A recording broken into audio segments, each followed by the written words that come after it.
조갑제TV 시청자 여러분 안녕하십니까. 2021년 6월 23일 오전 11시 30분입니다. 저는 오늘 화이자 2차 접종을 끝냈습니다.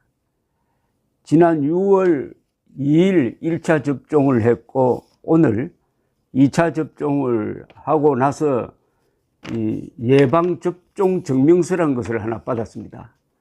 여기 보면은 영어까지 이렇게 써놨습니다. Certificate of Immunization 이라고 해서 코로나19 화이자 바이오엔텍 1차 2021년 6월 2일, 2차 2021년 6월 23일 감염병의 예방 및 관리에 관한 법률 제27조 및 같은 법 시행규칙 제22조에 따라 위와 같이 예방접종하였음을 증명합니다. 2021년 6월 23일 서울특별시 서대문 구청장 해가지고 도장이 꽉 찍혀 있습니다.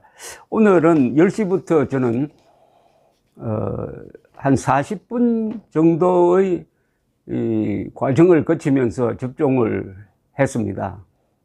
지난번 접종했을 때는 약 1시간 정도 걸렸는데 20분 단축된 것은 그만큼 이 행정력이 더 발전했다는 이야기고, 거기에 안내를 하는 사람들이 잘 이렇게 안내를 해서 별 차질 없이 했습니다. 그런데 제가 마지막에 물었습니다. 이거 외국에 가려고 하는데 이거 접종 증명서를 어디서 발급하느냐고 하니까 주민센터에서 한다고 합니다. 주민센터에서 영문으로 발급받으면 출국, 그리고 외국에 가서 입국하는데 꼭 필요한 문서를 확보할 수 있다는 이야기를 들으니까 상당히 안도가 되었습니다. 그리고 전번처럼 다 맞고 나서 15분 동안 쉬고 가라고 15분짜리 알람을 저한테 줘가지고 의자 옆에 턱 붙여 놓았더니 자동적으로 신호가 왔습니다. 15분 끝나니까. 이렇게 해서 저도 우리 국민 중에서 지금 접종을 끝낸 사람 1차, 2차 접종 다 끝낸 사람은 8%입니다. 약 400만 명이죠. 8% 안에 들게 되었습니다. 그런데 우리나라 전체 비율을 보면은 한 번, 그러니까 이 통계는 어떻게 내느냐 하면은 몇 번 접종을 받았느냐, 한 사람이 2번 받는 수도 있고 1번 받는 수도 있는데 그 접종 횟수를 가지고 인구로 나누는 그 비율을 지금 국제적으로 적용하고 있는데, 그렇게 되면 우리가 지금 35%입니다. 35%의 접종률을 보이고 있는데 이것은 세계 평균하고 정확하게 딱 같습니다. 세계 평균과 같다는 것은 상당히 등수가 올랐다는 겁니다. 불과 몇 달 전만 해도 세계 평균의 반밖에 되지 않았습니다. 역시 물량만 확보되면 우리가 자랑하는 이 행정력이 가세를 해가지고 이렇게 좋은 성적을 지금 올리고 있습니다. 지금 세계에서 가장 접종률이 높은 나라 랭킹 20나라를 제가 불러드리겠습니다. UAE 전 인구의 150%, 말타 126%, 바레인 119%, 이스라엘 118%, 그 다음에 아루바 117%, 칠레 113%, 몽골 112%, 영국 112%, 쿠라카오 104%, 카타르 102%, 우루과이 102%, 아이슬란드 98%, 미국 96%, 헝가리 95%, 몰디브 94%, 캐나다 87%, 벨기에 85%, 싱가포르 82%, 독일 81%, 룩셈부르크 79입니다. 뭐 거의 다 부자 나라 아니면 선진국입니다. 다만 얘가 몽골이 상당히 높습니다. 몽골은 인구가 한 300~400만 정도밖에 안 되니까요. 남미에서 특히 눈에 띄는 나라가 칠레입니다. 칠레와 우루과이죠. 지금 남미가 야단입니다. 특히 브라질은 사망자가 50만 명을 넘어섰고, 이 대통령이 잘못해가지고 거의 자포자기 상태라고 그럽니다.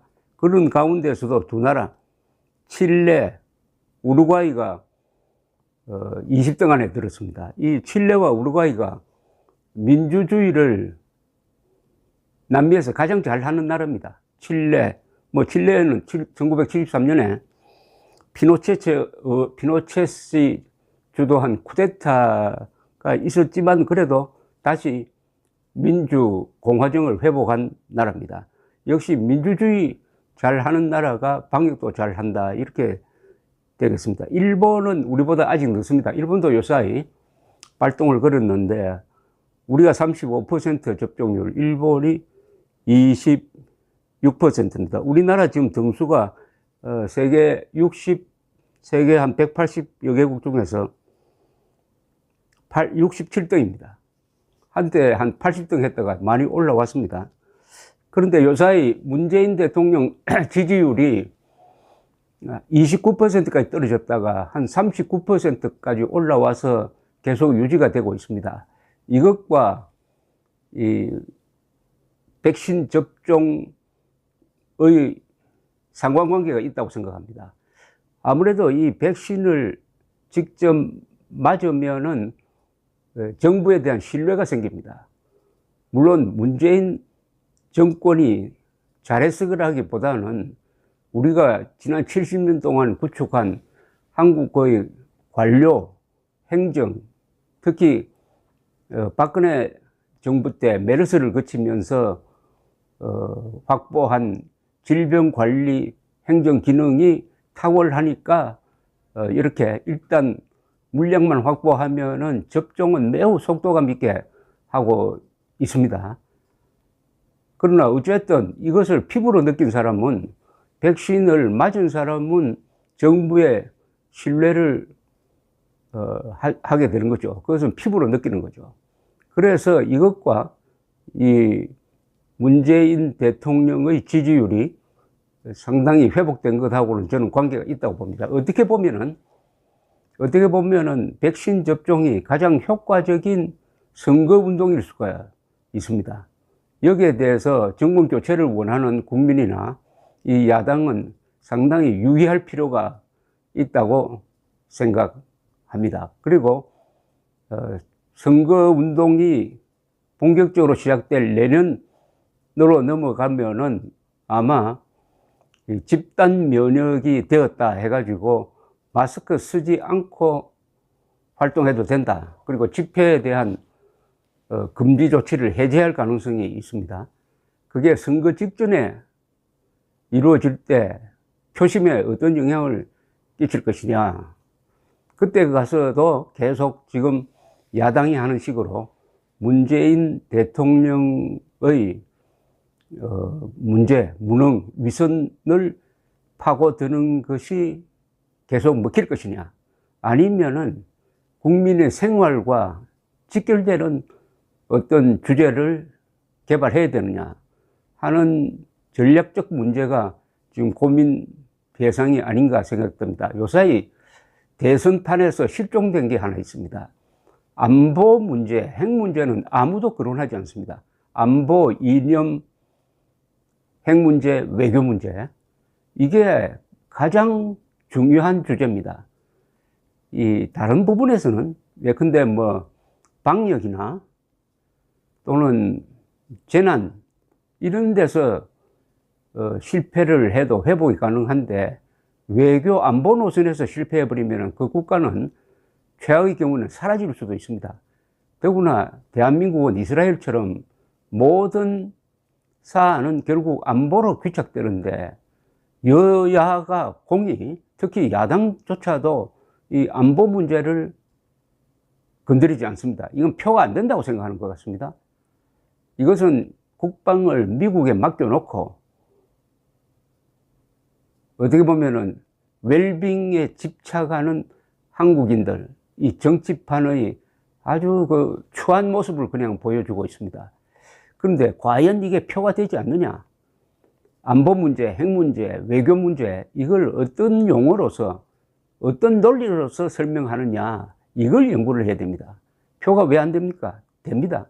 문재인 정권이 지난 4년 동안 대한민국을 상대로 벌렸던 일종의, 이걸 뭐라 그럽니까? 목리를 부린다고 할 수도 있고, 도전한 것도 있고, 어떻게 보면 대한민국을 공격하는데 지난 4년을 다 보냈다고 볼 수 있는데, 이걸 어떤 정치 용어와 논리로서 설명해가지고 국민들의 지지를 얻느냐 하는 고민을 하는 후보와 하는 정당이 보이지 않는다는 게 좀 쓸쓸하고, 그렇게 해서 정권 교체에 성공한다고 한들 과연 대한민국을 어느 정도 정상화시키겠느냐 하는 허전함을 느끼게 합니다. 감사합니다.